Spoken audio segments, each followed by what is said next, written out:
Throw those rascals in the truck bed and hitch up the trailer, Mama. It's time for another half-baked episode of Nature Calls.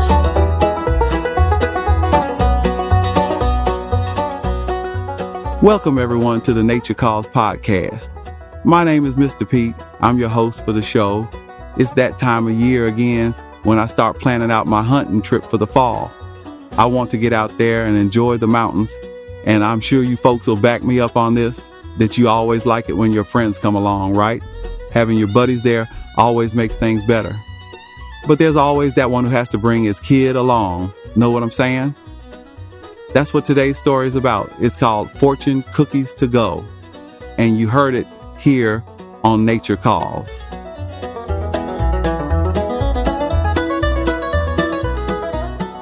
I'm driving through the Rocky Mountains and I'm way up the side of a cliff, teetering on a road barely wide enough for the tires to hang on. The sunset is in my rear view and the stars are beginning to poke through the purple sky. Next to me sits Amos, my hunting buddy. In the back seat is Scarfy, a contractor guy we sometimes hang out with, and next to him is little Samson, Amos' 6-year-old son. "I'm hungry," Lil Samson shouted in my ear, loud enough that I nearly swerved off the road. "Hang in there," Amos called back to Lil Samson. "We'll get to camp and I'll make you some yummy spaghetti. That sound good?" Little Samson listened to his dad for a half second before he started kicking the back of my seat. "Control that kid," I yelled at Amos. "I'm about to run us off the road with my seat bucking around." "I want to eat now," the boy demanded. Amos rolled his eyes at me and raised his hands in surrender. "What the heck am I supposed to do?" he said sheepishly. "The kid's an eatin' and poopin' machine. When he's hungry, he's got to eat." We crested the top of the mountain. Through the forest trees, I could see glowing red neon and a sign that read, Honeymoon Mountain Inn and Restaurant. I looked in the rear view and watched as Lil Samson gnawed on Scarfy's arm like it was a turkey leg. "That's it, I'm pulling over." The restaurant was way too nice for the likes of us. The dining tables had cloth covers. There were little glass jars set out with romantic candles. Heck, the silverware was real silverware, not our usual plastic forks and spoons. Scarfy took advantage of the nice washcloth they gave each of us and used it to take a quick bath in the restroom sink. Amos opened his menu, studied it a minute, and said, "Oh, crap." His face went sickly pale. His eyes met mine with a deadly urgency. He silently mouthed the words, "This place is Chinese." "That a problem?" I asked nonchalantly. Without waiting for an answer, I said, "Listen up, guys. I've got something important to say. I've thought about this a lot, and I've finally decided to come out. I'm proud to say I'm pansexual." The other two froze in what they were doing. Scarfy sucked in air through his front teeth and went back to his menu. He shrugged it off and said, "Well, I knew it all along. There was always something weird about you." Amos looked more closely at me. He waited a few more seconds before asking, "When exactly did you know you were, pansexual?" "About 2 seconds ago when we walked in that front door. I figured it out right off that I was in love with whatever they were cooking in the pan back there." Amos leaned in close to my ear and whispered what pansexual actually meant. "Oops, sorry guys," I said, a little embarrassed. "What I really meant to say was I am actually sexual." Amos gave me a stern glance like I said something wrong. "What?" I said with a shrug. "I can admit it. Chinese food turns me on. I dig it." From behind his menu, Amos nodded at his fussy kid and said quietly, "Little Samson hates Chinese food." Amos slowly glanced around the dining room as if calculating how many paychecks it was going to take to repair the damage after the kid tore the place apart on one of his angry tantrums. Amos cleared his throat and said to all of us, "Gee, fellas, this sure is a really nice hamburger and French fry restaurant we got here, don't you think?" Taking his cue, I nodded along and added, "Why, yes, Amos. And I am sure they can make a very juicy all-American hamburger and lots of salty French fries for our young Samson here." Amos's hands shook with fear. His menu flopped around like a winged dinosaur trying to fly off the table. Little Samson looked around at the room, his terrifying yet intelligent stare carefully appraising the tables, the fancy carpeting, the crystal chandeliers. He said, "Those are sure funny-looking pictures on the walls, Daddy. Why do all the bald men have such long beards? Why are they all wearing bathrobes out in the woods, Daddy? It doesn't look like it's bedtime in the pictures. They look like Chinese men, Daddy." He spun hard on Amos. "Are we in a Chinese restaurant?" "Dang it, Amos," I said, slamming my hand down on the table. "Why couldn't you bring one of your more dumber children along?" The waiter appeared with a tray of water glasses. Amos looked up at the waiter in wide-eyed desperation. "Do you have hamburgers?" "Please, my friend, please answer the question carefully. Our lives may depend on it." With the heel of his boot, Amos tapped out SOS on the floor as a warning for the other dinner guests to run for their lives. "For all of our sakes, man, please bring us a hamburger and fries ASAP." We sat there waiting for the world to implode and watched as little Samson chewed dents in the silverware until the food arrived. "Look at that boy eat!" Scarfy exclaimed. He scooted his chair back out of arm's reach just to be safe. "That kid's like a wood chipper with eyes. I'm lucky he only took a single bite out of my arm and not the whole thing." The boy made the table shake like we were in an earthquake. Knives and spoons jangled on the tabletop. Amos, Scarfy, and me ate with our plates in hand to keep from spilling everything on the floor. When we finished, the waiter put 4 fortune cookies on a small silver tray and slid them across the floor to us using a mop handle. Although Lil Samson was against Chinese food, he was the first to tear open his fortune cookie. He handed the piece of paper to his dad. Amos unfolded it. He looked at Scarfy and me and read out loud, "Your future is a bridge to new adventures and experiences." Amos smiled warmly at the boy. "Good job, son, even though you don't know what that means." He rubbed the kid's hair, the only spot on his entire body not covered in ketchup. Amos turned to me. "How about yours, Jim? What's it say?" I squinted at the tiny words and read out loud, "A cynic is only a frustrated optimist." I tossed the paper on the table. "That about sums it up for me." "And you?" Amos asked Scarfy. "What's yours say?" Scarfy twisted his lips and eyebrows around until his face resembled a gnarled piece of driftwood. He waved a dismissive hand at us. "Oh heck, those stupid things. I don't believe in all that hocus-pocus crap. I don't read fortune cookies, don't want to know what's going to happen next." "Oh, come on, man," Amos pleaded. "We've just been through a near-death experience together and we haven't even gotten to camp yet. Just this one time, tell us what your fortune cookie says." Scarfy mumbled something nasty under his breath and unfolded the skinny white paper and stretched it tight. He read it silently to himself, his lips moving. Your mission, if you choose to accept it, is to wake at 6 a.m. tomorrow morning and go down the trail alone to the riverbank. There, you will find this year's trophy deer waiting for you, a 12-point buck. He will be wearing a ball cap and sunglasses. Over his shoulder, he will be carrying a fly rod. It's an easy shot, you can't miss. Good luck. Scarfy glanced around the room nervously. I could tell he was struggling, maybe even scared by whatever was written on the fortune cookie. Amos said, "You're among friends here, Scarfy. You can tell us." Scarfy worked his lips for a couple seconds before speaking. The note said, "Man who stands on toilet seat is high on pot." There. You happy now? If I said it once, I've said it 1,000 times. Fortune cookies ain't real. They don't know what's going to happen tomorrow. I'm my own boss. I can figure things out for myself. You telling me some woman in a cookie factory is bending little doughy cookies all day long and suddenly she knows which cookie to stuff my fortune into? Good luck, Chuck. She couldn't possibly know what's going to happen tomorrow morning. And don't ever put me on the spot by asking to read a silly fortune cookie.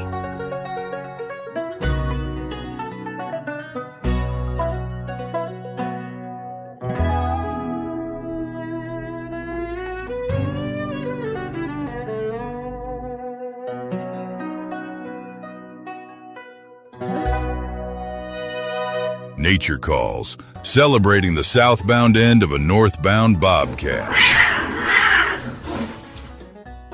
Hi, I'm Bud. president and head doctor of Bud's Medical Center. Come on in to Bud's. This weekend, we're having a special on head injuries. Any sort of head injury you got, from a black eye to a completely caved-in skull. Just $1.50 this weekend at Bud's. We'll also give a free estimate to anyone who's bleeding. So if you're sick, injured, diseased, hurt, maimed, disfigured, or just plain don't feel good, come on into Bud's Medical Center. Bud's, where all the sick people go.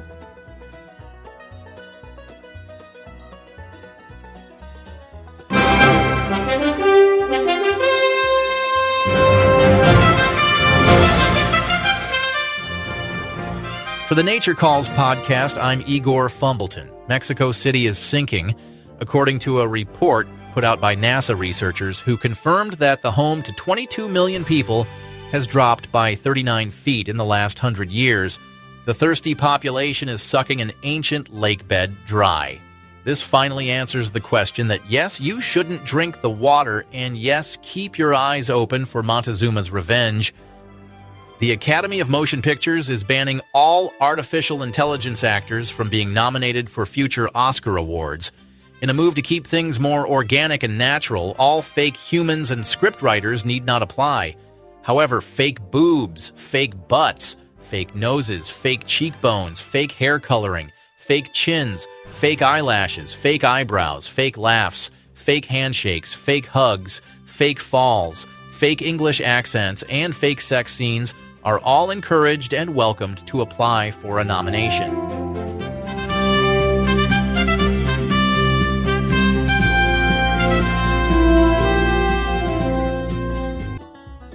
Nature Calls is keeping our fees the same this year and passing the savings on to you. Our musical guest for this episode is Anthony Howell, one of the most badass banjo players in the country.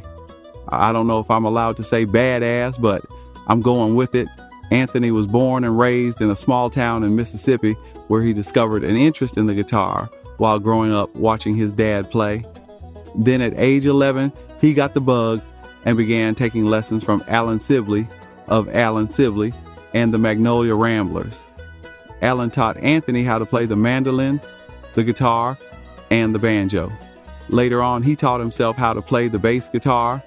His musical influences include Jens Kruger, Charlie Waller, Jimmy Martin, Jesse McReynolds, and Bill Emerson, along with many, many more.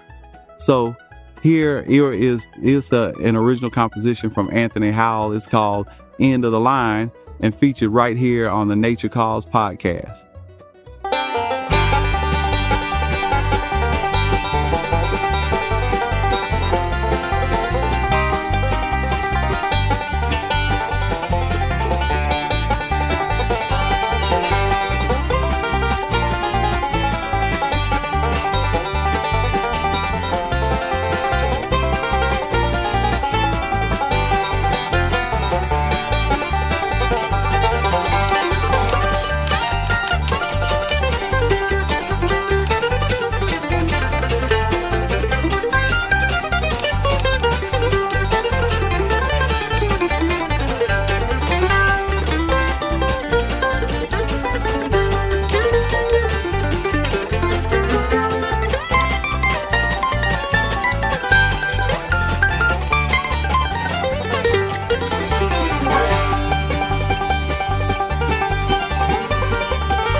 Be sure to give us a thumbs up and include your first and last name, mailing address, mother's maiden name, and your social security number when you leave us a comment.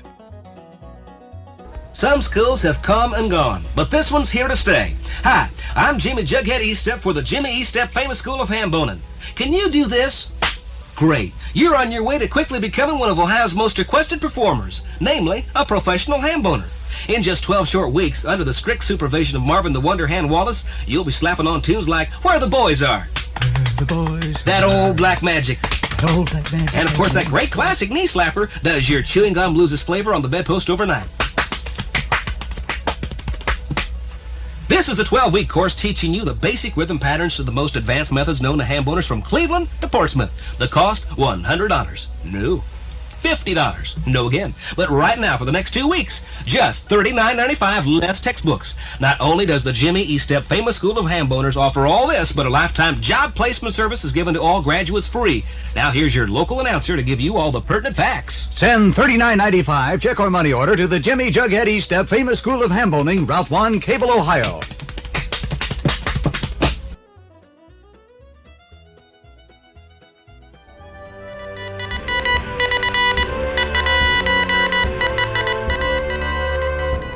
From the foreign desk. In a surprising twist, the BBC is reporting that puppy daycare owners across Wales are now required to report any changes in corgi puppy behaviour, signalling a breedist superiority attitude towards other puppies in the play yard. Puppy daycare workers are now given a list of instructions on how to respond to incidents involving excessive anus, sniffing, dry pumping, and the very offensive scooting of the butt across the other puppy's sleeping pad. This comes as the British government works to eliminate the breedist superiority of Pembroke Welsh Corgis, the favoured dog of Queen Elizabeth. The cute short canines have for the last 100 years enjoyed an unchecked privilege that must now be shared alongside German Shepherds, French Bulldogs, Portuguese Water Dogs, and those damned Italian poodles that not even their human handlers can stand.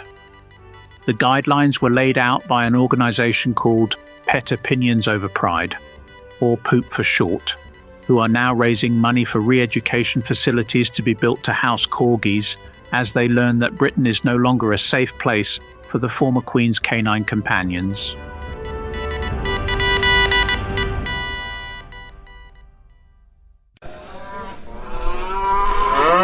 Nature calls.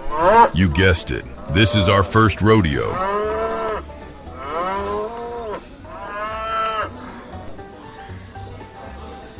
Our musical guest for today is Anthony Howell. Now, he happens to be the 2026 Kentucky State Banjo Champion. He draws on many musical styles and strives to get that perfect sound each day while writing original music and coming up with new licks and ideas for the banjo.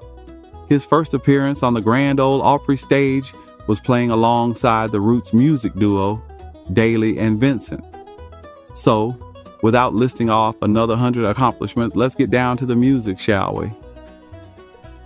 Get your heads on straight, people, because here comes Anthony Howell with a quiet little number he calls Ground Speed.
For the Nature Calls podcast, I'm Lisa Honda.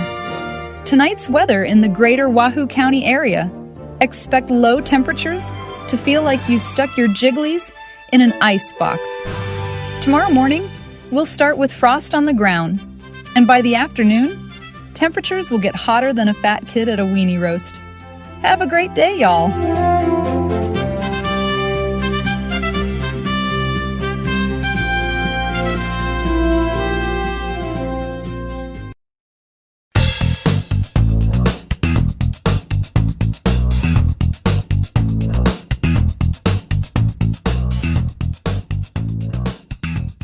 Welcome to the Outdoors Liars Club, a radio game show where we have 3 guests tell us lies, and you, the listener, have to guess which one is the biggest liar.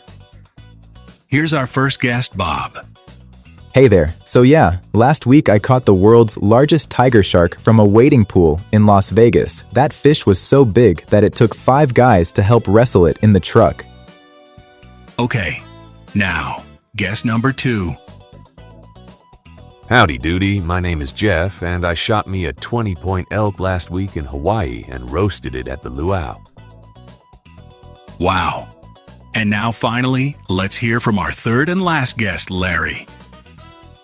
I'm Larry, and I'm from Truckee, California, and I caught me a puny little magnolia crappie in Lake Tahoe last Saturday morn on a polka-dotted 8-odd Panther Martin.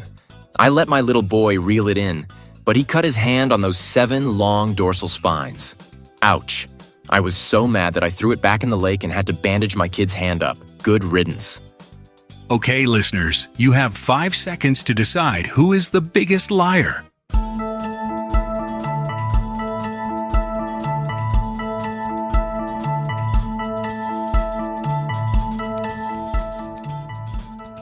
Time's up. Our biggest liar this week is Larry. Yes, it's widely known that magnolia crappie only lives in the Mississippi River, and besides, Lake Tahoe water temperatures are way too cold for crappie to survive. That bit about an 8-odd hook is a total lie. That's a hook you might use while fishing for tuna. And lastly, everybody knows that magnolia crappie have 5 or 6 dorsal spines, not the 7 that Larry tried to snicker us with. Tune in again next time for Outdoors Liars Club.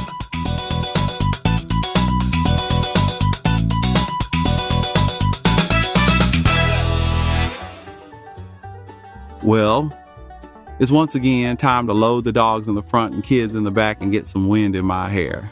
It's been fun wasting time with y'all. Nature Calls is a production of Siegfried and Sonatube Publishing. Our sound engineer is Scat Bear, post-production by Marlo Wingerback, and produced by Hammer Good Times. Recording was made at Dandelion Studios in Wahoo County, Colorado. The show writers are James McHugh and Dick Hatfield. Our musical guest for this episode was banjo aficionado Anthony Howell. Check him out at anthonyhowellmusic.com. He's got plenty of good information there. He'll be lighting up music festivals coast to coast all summer long with a special stop in Susanville, California for a banjo workshop. You won't want to miss that if you're in the area. Check out his Facebook page for some reels of him live in concert. Until next time, this is Mr. Pete for the Nature Calls podcast.